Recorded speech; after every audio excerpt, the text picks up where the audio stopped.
Ya, Shalom Bapak Ibu, silakan duduk, terima kasih.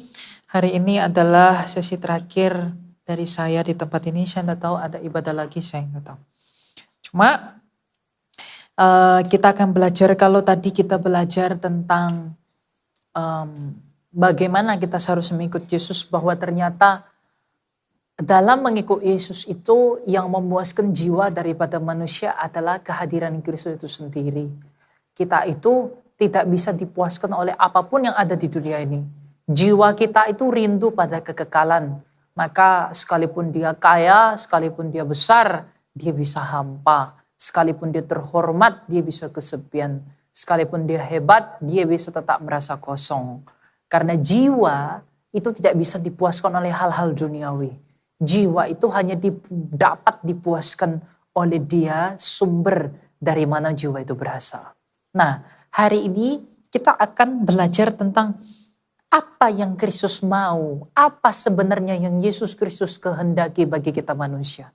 Apa yang Yesus dalam pelayanannya minta kepada Bapaknya, yang oleh karena itu dia sampai datang ke dunia ini. Dalam Injil Yohanes yang dituliskan oleh Rasul Yohanes, pasal yang ke-17 ayatnya yang ke-24. Ini doa Yesus yang sangat indah, yang mungkin kamu gak akan pernah dengar dari siapapun. Tuhan kita berkata begini, "Iya Bapa, aku mau supaya di mana aku berada, mereka juga berada bersama aku. Mereka yang telah Engkau berikan kepadaku, agar mereka memandang kemuliaanku yang telah Engkau berikan kepadaku, sebab Engkau telah mengasihi aku sebelum dunia dijadikan." Iya Bapa yang adil, memang dunia tidak mengenal Engkau. Tetapi aku mengenal Engkau. Dan mereka ini tahu bahwa Engkaulah yang telah mengutus aku. Aku telah memberitahukan namamu kepada mereka. Dan aku akan terus memberitahukannya, supaya kasih yang Engkau berikan kepadaku ada di dalam mereka, dan aku di dalam mereka.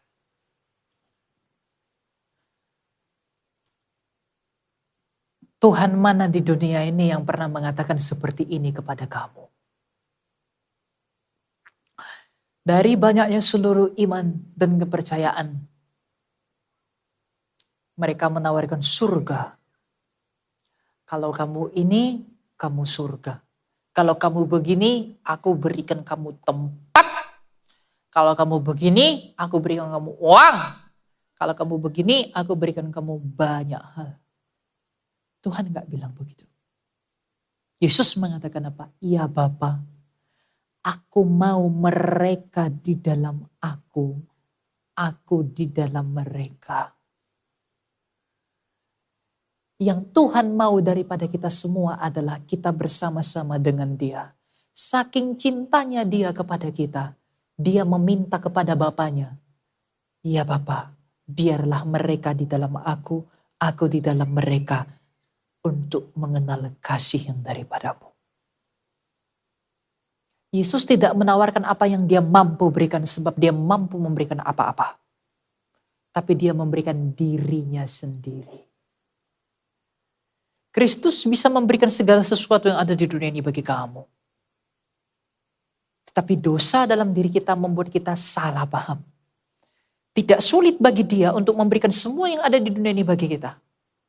Tapi kita justru mengabaikan dirinya sendiri yang sejatinya lebih berharga daripada apapun.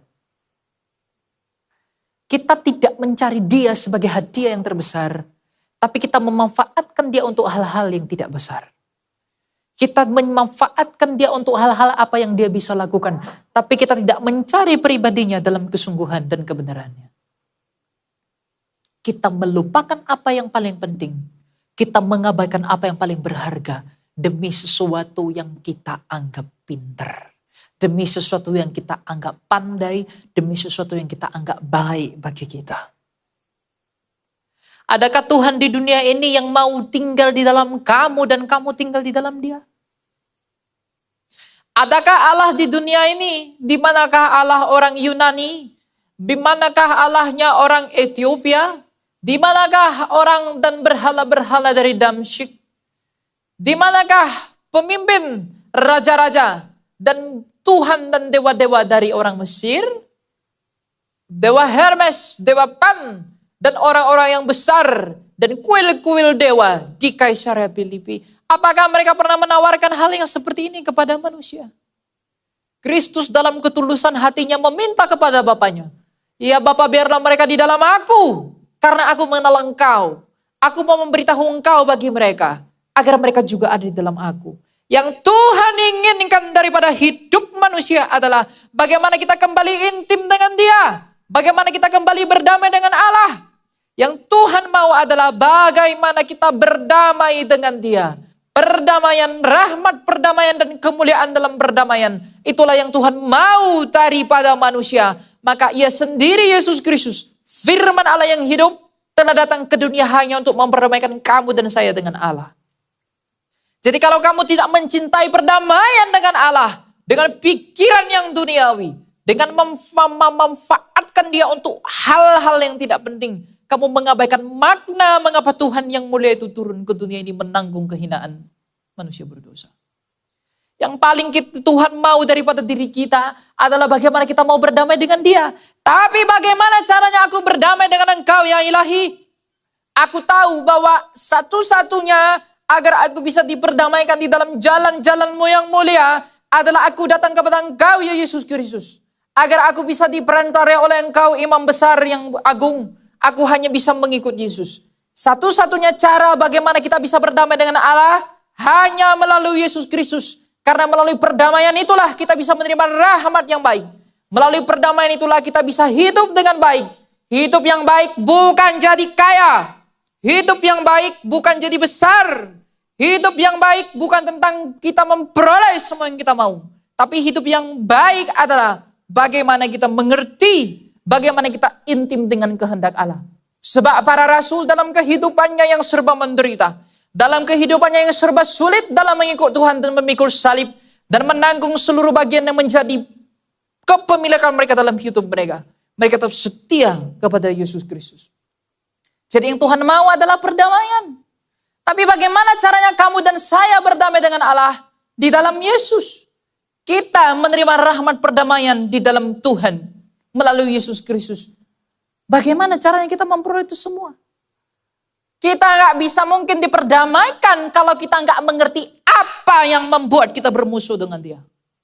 Apa yang membuat saya bermusuh dengan Engkau ya yang ilahi? Sekalipun aku di dalam gereja, sekalipun aku mengikut Engkau, sekalipun aku mengikut katekumen, sekalipun aku ada menerima tubuh dan darah-Mu, tapi apakah aku sudah benar-benar mau berdamai denganmu dan tidak hidup dalam permusuhan denganmu? Kalau kita mau berdamai dengan Allah sebagaimana kerinduan Tuhan kita Yesus Kristus, kita harus melepaskan hal-hal yang membuat kita bermusuh dengan Dia.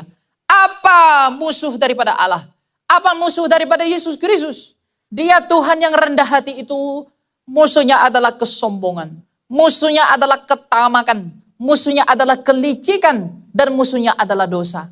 Jadi bagaimana kita mungkin bisa hidup dalam perdamaian dengan Tuhan jikalau kita pada hari ini tidak menyadari bahwa kita adalah orang-orang yang masih bermusuh dan menciptakan permusuhan dengan Allah. Sadarilah hari ini sebelum terlambat. Dengarkanlah ini sebelum telingamu tak dapat mendengar. Dan sadarilah ini sebelum matamu tak dapat melihat. Bagaimana kemudian di dalam Tuhan hidup kita tak dapat berguna apa-apa. Tanpa perdamaian dengan yang ilahi, hidup yang datang dari ilahi akan berpisah dengan ilahi untuk selama-lamanya. Maka kita perlu berdamai dengan Tuhan. Caranya bagaimana? Kamu lihat dirimu dulu. Kamu menyadari siapa kamu di hadapan Tuhan. Oh Tuhan, ternyata saya sombong. Oh Tuhan, ternyata saya orang bejat. Tuhan, ternyata saya orang licik. Tuhan, ternyata saya tidak rohani. Saya berpikir saya telah berdamai denganmu. Tapi sikap-sikapku yang tak mau kutinggalkan ini telah membuatku tidak berdamai dengan Engkau. Yang membuat kita bermusuh dengan Allah adalah keputusan kita untuk tetap mempertahankan harga diri. Untuk bisa tetap mempertahankan keakuan. Untuk tetap bisa mempertahankan nama kita. Tapi kita tidak membayangkan bagaimana Tuhan Yesus Kristus yang duduk dalam tahta yang mulia telah datang ke dunia meninggalkan kemuliaannya hanya demi menyelamatkan kita yang hina ini. Kita tidak menyadari itu.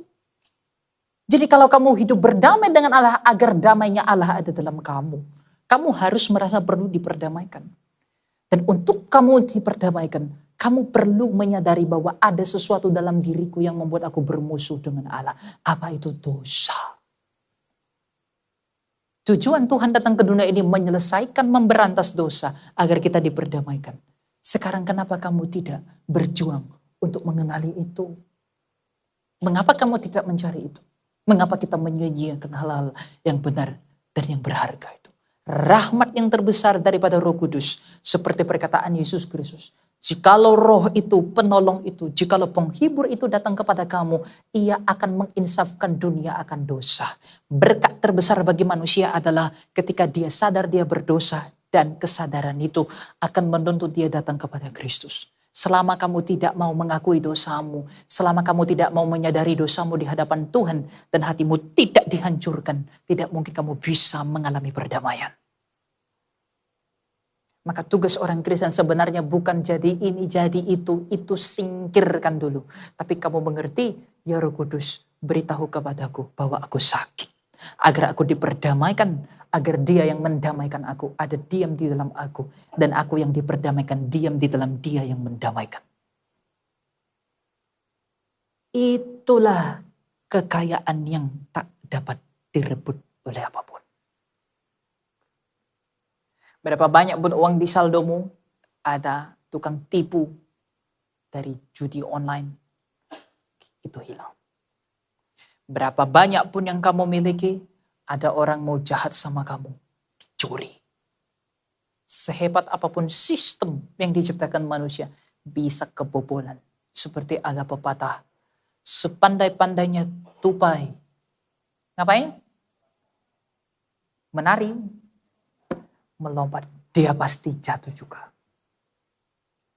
Apapun usahamu untuk membuatmu merasa aman, apapun usahamu membuatmu merasa teguh, kamu pada akhirnya akan jatuh.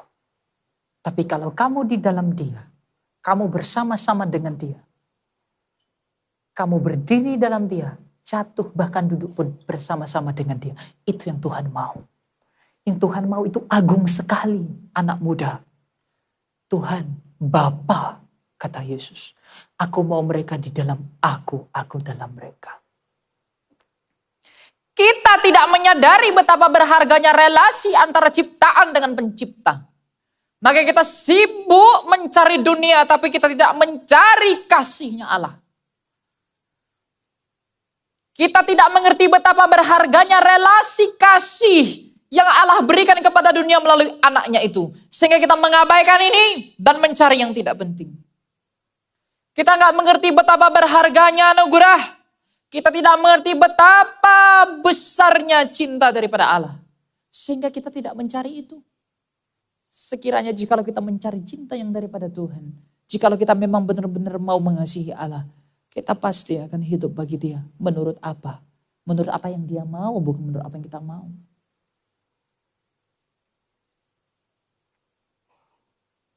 Nyawanya telah dia berikan demi perdamaian.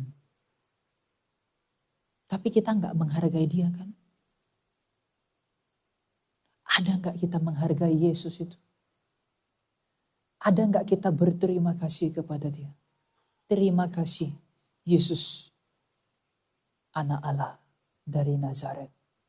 Engkau menginginkan kami ada di dalam engkau. Tapi yang kami inginkan adalah ingin selalu lepas darimu dengan semua yang sia-sia. Bodoh sekali kita manusia ini. Jahat. Kristus yang telah berdarah di Kalvari, kita gak punya empati. Dengan apa? Dengan datang kepadanya untuk maksud yang gak penting. Untuk maksud yang ya sia-sia. Maka sadarilah bahwa kita perlu diperdamaikan. Yang Tuhan mau dalam hidup kita, kita diperdamaikan dengan dia. Itulah keselamatan itu. Maka cari perdamaian itu. Bagaimana kamu bisa diperdamaikan kalau kamu tidak tahu ada sesuatu dalam dirimu yang membuat perdamaian itu tidak terjadi? Maka sebagaimana Bapak Antoni dan Makarius mengajarkan, kita perlu untuk belajar melihat diri kita. Ujungnya ke situ. Kita perlu belajar untuk tahu diri. Dengan tahu diri kita bisa mengenali diri kita. Dengan tahu bahwa saya ini orang berdosa. Dengan mengenali diri kita di hadapan Tuhan.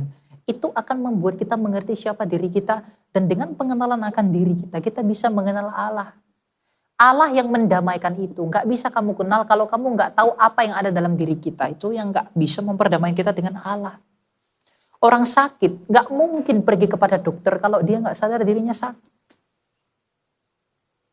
Tuhan, saya ini orang jahat, saya ini orang kotor. Kalau saya begini terus Tuhan, saya nggak bisa berdamai denganmu Tuhan.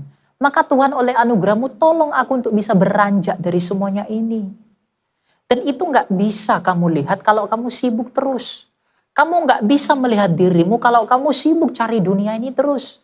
Memang dunia ini keinginannya membuat kamu sibuk terus. Agar kamu melupakan Allah. Dunia ini berusaha memberimu kepastian, tapi tidak mendidikmu dalam iman.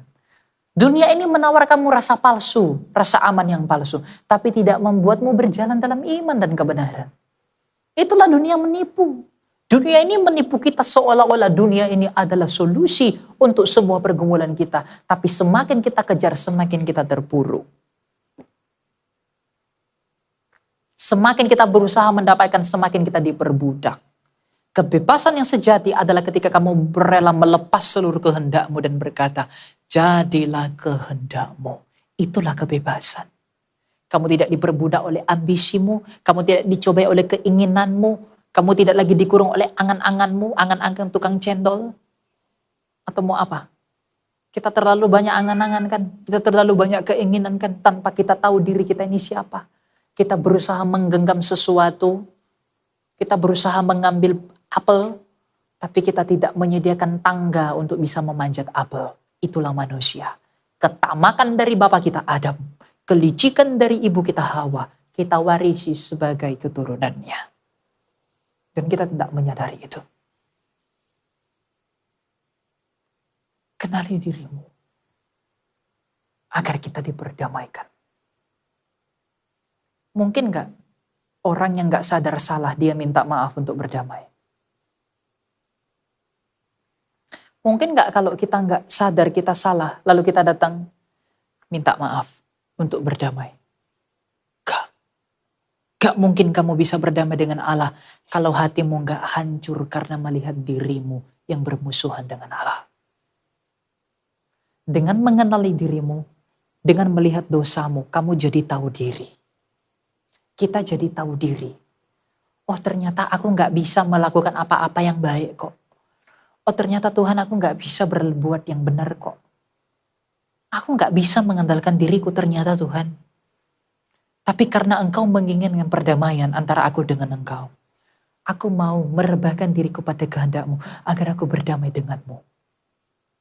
Itu yang kamu minta. Karena itu yang ditawarkan. Jangan kamu minta apa yang tidak ditawarkan. Dikasih jantung minta hati. Dikasih apel minta durian. Itu tidak tahu diri. Begitu juga kita manusia. Yang ditawarkan oleh Kristus adalah keselamatan. Tapi apa yang kita minta dari dia? Kamu dan Tuhan yang tahu. Hatimu yang terdalam yang tahu.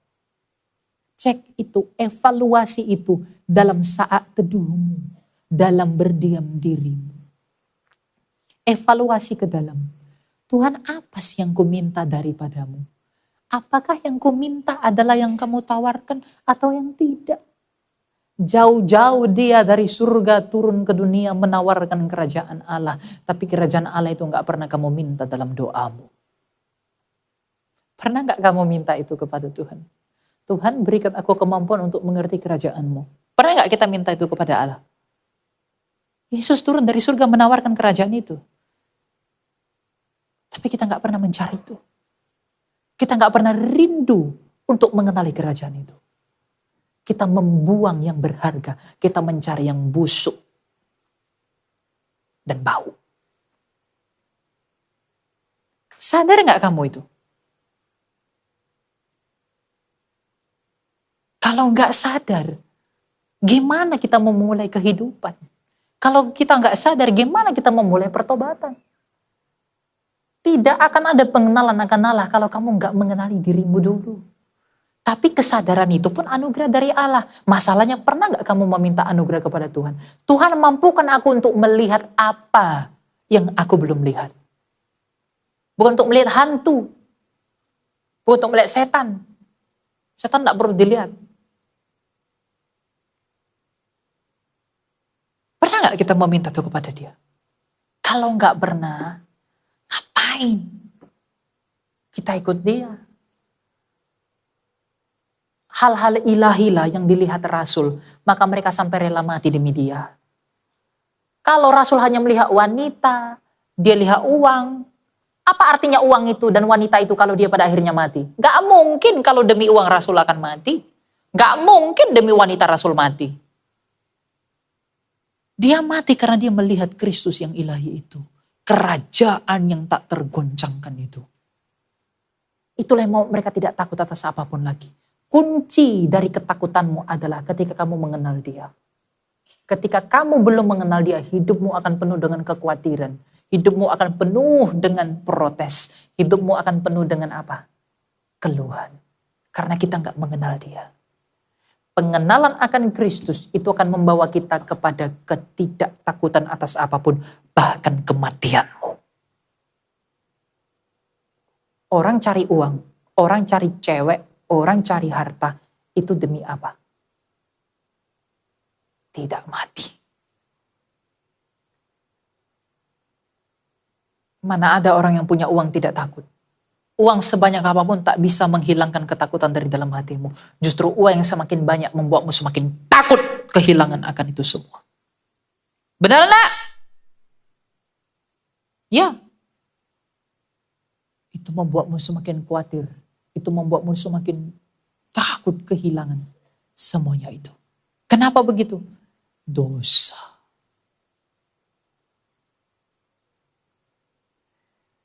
Kunci menjalani hidup ini adalah pengenalan akan Kristus. Hanya dia yang tak mampu digenggam oleh kematian. Semua orang kaya, semua orang hebat, semua orang pintar telah ditelan oleh tanah. Hanya dia yang mengeluarkan dirinya dari sana. Tapi kita membuang ini kan. Kita nggak sungguh-sungguh cari ini. Kita cari yang lain-lain. Itulah kita. Kerapuhan kita. Kita nggak berusaha mendekat kepada dia yang tak binasa. Tapi kita udah tahu kita binasa. Tapi kita sok-sokan merasa diri kita mampu. Kunci hidup, melekatlah pada dia. Sang pendamai itu. Itu kuncinya.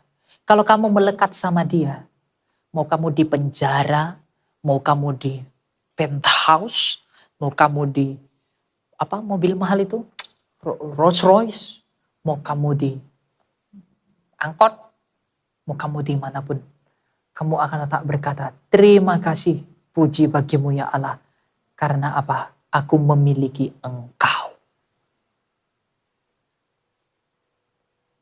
Saya ketemu banyak orang hebat. Jiwanya kosong.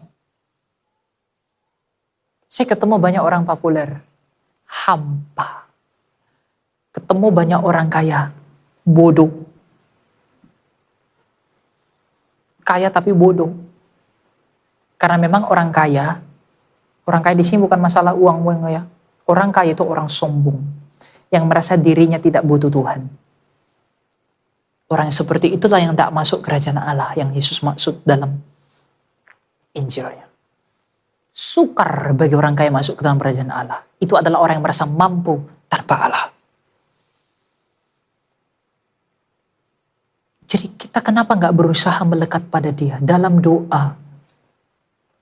Yang memelihara kita bisa tetap melekat pada dia adalah ketika kita tahu diri, itu yang paling penting. Tuhan, aku gak layak kok. Tuhan, aku gak mampu. Tuhan, aku gak bisa. Aku gak mengerti semua peristiwa ini. Aku gak mengerti apa-apa Tuhan. Maka Tuhan, tolong aku untuk bisa dekat denganmu. Tolong aku untuk bisa mengikut Engkau. Dengan demikian kamu tetap di dalam naungannya. Kamu nggak berusaha mencari celah untuk keluar dari perlindungannya. Tapi ego nafsu dalam diri kita ini berusaha, kita merasa pandai, kita ini berusaha mau keluar daripada naungan Allah. Kita bilang, aku mau bernaung di dalam Engkau, aku mau berlindung di dalam Engkau. Tapi kamu membuat definisimu sendiri tentang semuanya itu. Kamu membuat Yesus-Yesusmu sendiri. Kamu mengimajinasikan Yesus-Yesus buatanmu. Kita berantan begitu. Ada keinginan dalam hati, comot ayat Alkitab, bentuk Yesus sendiri. Yaitu manusia, orang berdosa. Melakukan apa yang dia nggak ngerti. Maka belajar untuk membaringkan dirimu di dalam kehendak Allah. Itu yang paling penting. Ingat ya, di dalam hidup bagi kehendak Allah tidak akan ada pernah penyesalan. Sekalipun hidup terlihat susah. Belajarlah kepada para rasul. Mungkin kalau ke Tuhan Yesus terlalu tinggi. Coba belajar kepada rasul. Aduh, saya kagum dengan mereka itu. Kamu gak dapat apa-apa loh rasul ikut Yesus. Kamu gak dimuliakan loh di dunia ini. Kamu gak jadi orang hebat loh. Kamu gak seperti apa-apa loh. Tapi entah bagaimana jiwamu, wahai rasul, bisa melihat betapa indahnya perdamaian dengan Allah itu. Sehingga engkau tidak takut mati demi dia. Saya gak bilang kamu harus mati hari ini. Tetapi kamu tidak perlu bersungut-sungut atas seluruh pergumulanmu.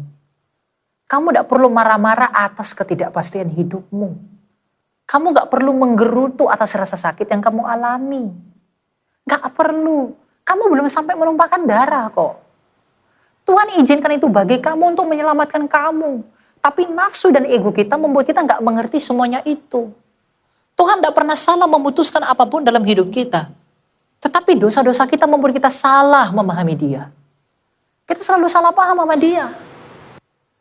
Kita menggerutu, kita sibuk sehingga ketika kita menggerutu, kita marah, kita selalu negatif thinking sama Tuhan. Itu membuat kita gak mampu melihat anugerah itu. Semakin kamu banyak khawatir, semakin kamu banyak takut. Oh, temanku punya 500 juta, aku masih 100 juta. Gimana ya caranya ya? Kamu mencopet uang orang. Kamu tipu-tipu orang hanya demi keamanan yang palsu. Enggak begitu. Jangan seperti itu. Kamu harus belajar untuk mengenal Allah. Mengenal dia bukan hanya Yesus Kristus Tuhan, inkarnasi Tritunggal. Enggak. Mengenal dia adalah bagaimana kamu tahu dia adalah Tuhan, dia adalah Kyrie, dia adalah penguasa. Maka kamu harus membuat dia jadi penguasa dalam hidupmu. Yang dia kehendaki dalam hidupmu adalah selalu untuk menyelamatkanmu. Rasa sakit, penderitaan, atau apapun itu selalu untuk menolongmu kok. Tapi kita merasa pinter, kita merasa kita mampu menolong diri kita sendiri, sehingga apa yang Tuhan izinkan itu kita protes. Kita menghabiskan banyak waktu untuk protes, bukannya menggunakan waktu yang banyak itu untuk mengenali kehendak Allah, tapi kita malah protes-protes. Itulah yang membuatmu tetap di situ. Itulah yang membuat kita nggak bisa selamat.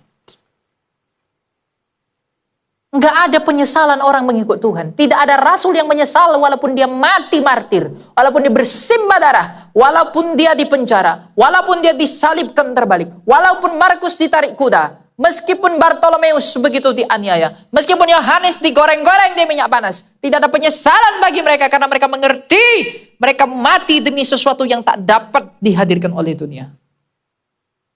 Kenapa kita nggak berjuang untuk memiliki pengertian itu? Bukan untuk mencari kemuliaan, tapi setidaknya itu menjadi kekuatanmu selama hidup di dunia ini untuk bisa setia. Yang membuat orang murtad apa sih? Kesusahannya, ketakutannya. Dia berusaha mendapatkan sesuatu dari dirinya sendiri. Itu dia temukan itu di tempat lain, dia pergi ke sana, dia tinggalin Yesus.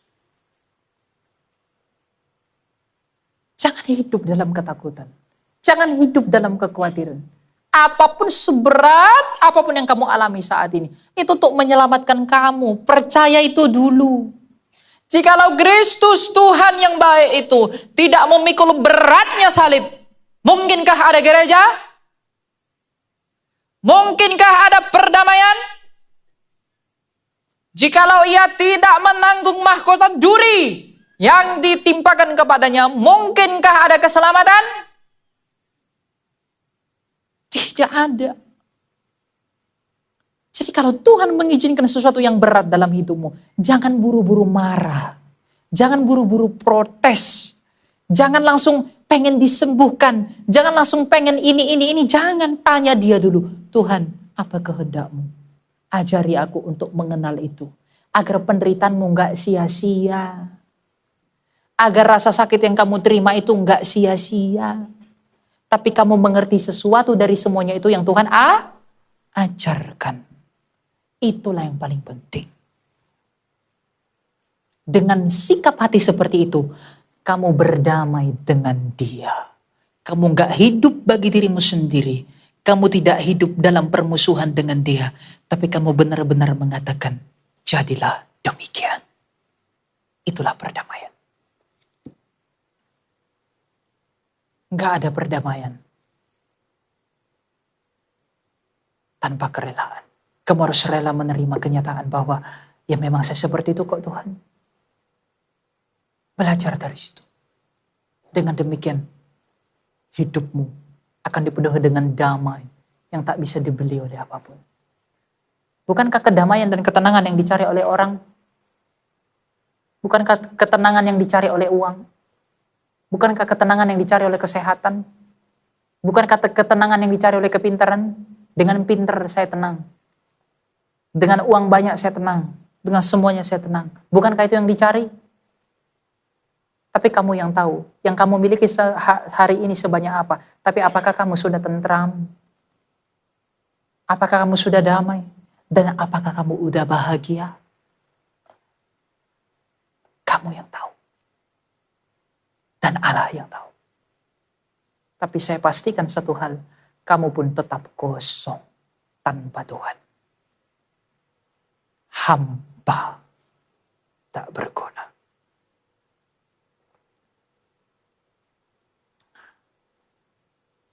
Orang kaya di Lazarus, di kisah orang kaya dan Lazarus itu, setiap hari berpakaian kain lenan halus berwarna ungu, dia dipermuliakan oleh tampak demikian.